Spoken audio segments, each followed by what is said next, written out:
Hey guys, welcome back. In today's video, I'll be showing you how to get tables or databases side by side in Notion.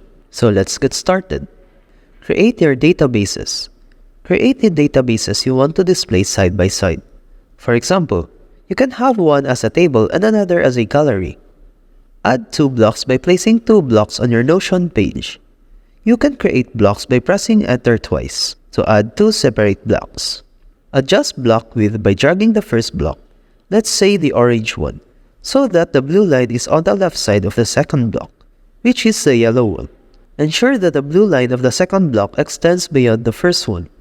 Make the page full width by clicking on the three dots, found in the top right corner of your Notion page, and toggle on full width to make the page wider.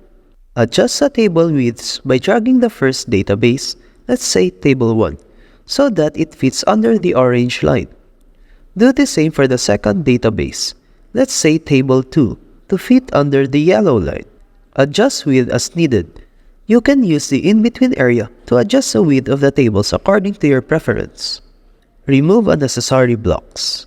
If you added any extra blocks for reference, you can now remove them. Your tables will stay side by side.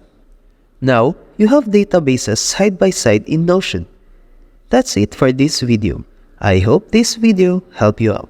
Thank you for watching. See you next time.